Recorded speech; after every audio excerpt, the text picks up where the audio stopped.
Hey folks, Baxel here. And we got a patch yesterday. I'm going to start doing a little patch review just to give my thoughts and feelings on each patch. I'm going to try and do it a little bit different and a little bit more sort of in a way where you can pick and choose how you want to watch the video. I think lots of people watch patch note review videos for different reasons. I'm going to try and cover a few key bases for the people who, for example, just want a quick snapshot and then maybe a little bit more of a practical understanding of what each patch means. So let's get straight into it. So for the general notes on our patches, we've got hero bands being added to standard and street brawl. I'm not going to go over street brawl. This is a good point to mention. If you want those balance patches, by all means, the balance patch will be linked below, and there'll be other content creators who discuss sort of brawl and the balance around that game mode. Um, in how we're going to use the bands moving forwards, it seems to be you just middle click on the hero selector, and when you get into game, you'll see that there have been two bands, one from your allied team and one from the enemy team.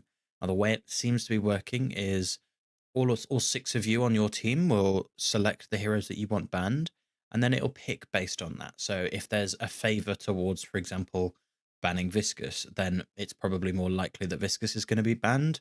I'm not entirely sure of how it works in the background, whether it's like odds based or if you haven't had your character banned in ages, it gets banned for you for one game.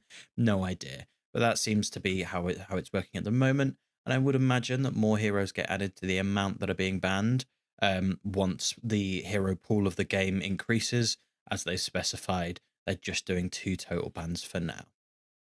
So for the other general gameplay points, we've got an update to various on-bullet hit resistance reduction debuffs to apply increased damage for subsequent hits rather than the initial hit, applying the full amount, similar to the spirit damage proc cases. So I'm not 100% on what this means. I think what it's referring to is things like hollow point, where instead of or crippling headshots, so that the first bullet doesn't apply the full amount as a minor build up. I'll pop a note on screen once I've double checked that.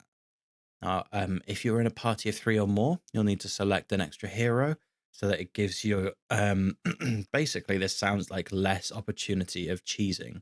Because if you, for example, are in a party of 3, you can select your hero and the 2 heroes that your allies are going to play. And you basically guarantee that you get your hero every time, which can be a little bit frustrating if you're solo queuing and you seem to never get the hero that you want to play. So hopefully that should help alleviate that a little bit. Now, fire rate increases and reductions from most abilities and items are reduced globally by a small amount. What this means is, for example, Swift Striker is sort of a very general item. So it used to give 20% fire rate and now it gives 18. And the component part, instead of giving 10, now gives 9% fire rate, rapid rounds. So that's a general idea of just how small these changes are. Now, of course, it does add up, especially if you're a character like Hayes and you're buying loads of fire rate items. Those little reductions to each item means that overall your fire rate is going to be a little bit slower. But that's about all we've got to say for that. Now, they've added a dash speed to the vitality stat screen. That's great to hear. Let's move on to the items now. So these are the patch notes for the items. I'm not going to sit here and read every single line of this. If you want to pause the video now and read it for yourself and then hear my thoughts on it, or just call it there for the item section and skip ahead, feel free to do so. I'm going to move on to some pictures with some up and down arrows for each item page. Smashing. So for our gun page, we can see that intensifying magazine is a little bit better. Kinetic dash is a little bit worse. Slowing bullets has been changed from having bonus fire rate to weapon damage, and quite a lot of it, mind you, 15%. So it's an overall buff, but there are some characters that aren't going to want to buy it as a result of this change. Alchemical fire's been weakened a little bit. Same with hollow point. Capacitor's got a slight reduction in its duration at which you can no longer dash, or the slowing hex effect on it, basically. Glass cannon makes you a little bit more vulnerable now, and lucky shot damage to headshots has been reduced. So overall, some of the key items that non-gun carries were using to basically force themselves to be a gun carry, i.e. Abrams, Viscous, and Pocket, will be hurt by these changes because they were very much abusing hollow point, lucky shot, and glass cannon as like a core of like really aggressive and strong items that just enable you to have an obscene amount of gun damage. Generally speaking, I don't think this change is massive, and I think they'll still be viable, but won't be as oppressive in the meta, is what I'm hoping to see from this. Like I said, with slowing bullets, it being gun damage now is interesting, and I'm excited to see who will pick up slowing bullets instead.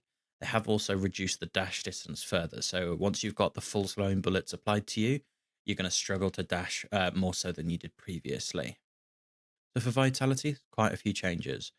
Extra regen, notably, now has +1 out of combat regen, which puts it in real contendership with healing right. It's actually a really valid option, and I'm personally going to be running it quite a lot to get a feel on how good it is compared to healing right in particular. Melee lifesteal and life strike no longer have such a harsh penalty for using a light melee. So before it was 2 times the cooldown if you light meleeed instead of heavy, and now it's gone down by a substantial amount. Healing boosters obviously received the same changes with healing regen, so it gets that +1 out of combat, and then healing tempo is now +4 out of combat. Restorative Locket got quite a few changes, so it's now self-cast only, and it seems to be just general buffs across the board. It gives you more stamina when you use it, and the cooldown's gone down. So generally, those characters that were sort of on the fence of whether or not they buy Rest Locket will be buying it more. I'm thinking things like if you're playing Calico and you're into a lane against like a Yamato or something, and both of you are casting loads of abilities and you're quite close quarters and you'd like the spirit resist that it offers, then this is going to be a great pickup once again. Whereas before, you definitely weren't considering it as much as we used to back in the day, as it has hit a few nerfs over the course of about 6 or 8 months or so, if I recall correctly. Now, our resistance items, bullet and spirit, have been buffed because the threshold at which you start receiving the full benefit, so when you're low, you get that bonus amount of resist, has been increased. Now, this is a buff for everybody, but especially tanks will benefit from this. Characters like Abrams, for example, who have high HP scaling already, they have more HP in their lower half of their HP bar, for example, because they have more overall. So they will see probably an increase in win rate as a result of this when we're talking about those tankier characters. I think, generally speaking, the characters that have been cheesing gun, like Abrams and Viscous, will just be performing that little bit better as more brawly, bruisery tanks. They shouldn't be quite as oppressive as gun alongside the gun nerfs as a result of this. Now, debuff remover is gone. It's been replaced by Dispel Magic. It no longer gives debuff reduction, and it doesn't build out of debuff reducer anymore.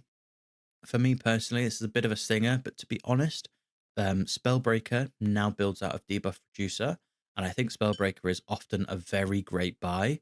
So it's kind of nice seeing this little change. And Dispel Magic will still remove debuffs. So in my book, it's still a great item. It's just had a few changes, and it's overall a nerf, but it should be fine. Fury Trance has been nerfed slightly, nothing major there. Metal Skin, the cooldown's gone up a bit, and Life Strike's the same as what I've discussed before. And Stamina Mastery has been hit a little bit there as well. So your dash distance and I believe dash recovery as well, not quite as great. But it's still, again, if you're going to buy it, you're going to buy it. There's no real change in how you're building these items overall outside of maybe the resistances as something that you want to consider a little bit more heavily, where it seemed to be a general trend of people stopped buying those items, whereas before they were big staples of most people's builds. Now, Inhibitor has been buffed. Again, if you were buying it before, you're going to be buying it now, and I don't think anybody new is buying it. Just watch out for it in certain builds and know that, for example, I've been trying it out on Wraith in the past few weeks, and I can see that it's a great item and I should have been buying it more, even though it was nerfed with the build-up duration. That doesn't particularly matter, especially if you've got a fully automatic gun. So it's nice to see that they've given it a little bit of love to help nudge people back towards the item, and I'm going to be enjoying it a lot more. Now, Unstoppable has been buffed as well. Again, slight buffs. You buy Unstoppable and you need to avoid CC, and that's not going to change. Let's move on to the spirit items. So for our spirit section, Mystic Regen got some flat health added to it, and the same for Radiant Regeneration. It's not going to change when you buy the item. Bullet Resist Shredder has slightly more bullet resistance and shreds slightly less bullet resist. So it's just a general change. Cold Front has had some quality of life changes alongside Arctic Blast.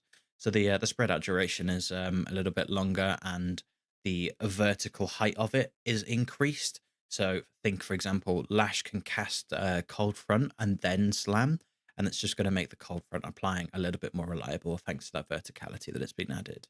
Mystic Slow is now a little bit stronger. Nothing of note there. Quicksilver Reload has had a spirit scaling buff added to it. So there are some characters that were purchasing this item predominantly going spirit who will probably see a win rate increase from this. It's not massive, but as it does also apply to Mercurial Magnum, there's already an upgrade path in there for you to keep hold of the tier 2 item by upgrading it to a tier 4. I wouldn't be surprised if this is one of the few smaller changes that will actually help a lot of characters. Now, Silence Wave and Rapid Recharge have also seen minor buffs there, alongside Lightning Scroll as gets the same treatment as Mystic Slow. And that's it for our items, really. Like I say, overall, this should help shift the meta to a more healthy dynamic of carries staying as carries and tanks and frontliners staying as frontliners, etc. The one thing I haven't mentioned yet is Curse. This is our final item. This one I'm going to talk about in depth a little bit, so feel free to skip ahead if you're not particularly interested. And we're going to go to the patch notes whilst we talk about Curse.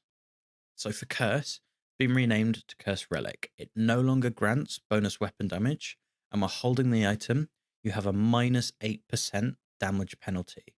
So any ability you cast, it's going to do less damage than it would have before buying this item, on average. Technically speaking, because Curse is a spirit item, you'll get some spirit investment, but I wouldn't worry about that too much. It should be minor consideration. Now, overall, Curse is not going to be bought by carry players as much as a result of this change. A minus 8% to your overall damage over the latter course of a game, or the latter half of the game, I should say. It's actually quite significant. If you think about how carry players play, they often deal like 20k or less damage in the first half of the game, and then their big damage numbers come from that sort of 20 minutes plus mark where they're buying more and more items, which is when you would be buying Curse. So realistically, you're going to see more supports being required to purchase this item when it is an important pickup, and probably it's going to de-incentivize people from buying it randomly and more so buying it for a specific purpose. Because overall, Curses will still be a fantastic buy, but it might not be the sort of item that you want 6 of. A lot of the times when my friends have come to me asking what they could have done better in a game, I look at their build and their team's build and the enemy, and I think they had a problem character. They should have bought Curse. And that's been a staple part of my advice for people not being comfortable with buying active items is late game when there's a problem, you want to buy Curse. But now that advice is going to have to be much more nuanced.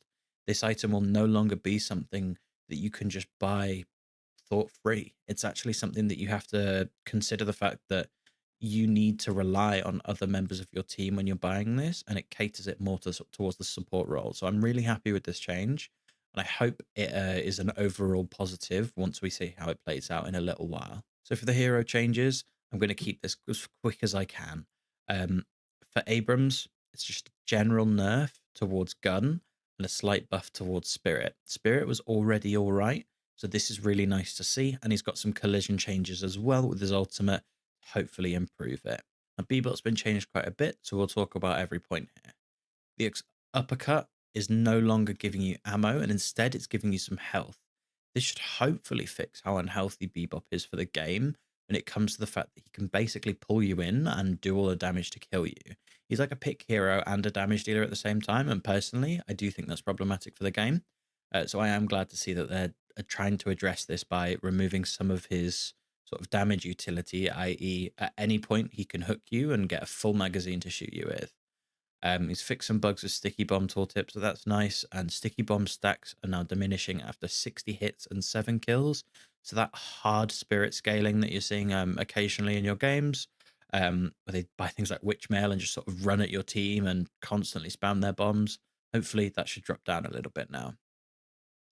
Now, the last thing is when sticky bomb gets dropped, it gets placed on the ground now. When it gets dispelled, it falls to the ground, and you can no longer be self-cast, and the bonus damage has gone up by 5 on the tier 2 upgrade. So that's nothing really to consider, but those other 2 points are massive changes for bebop.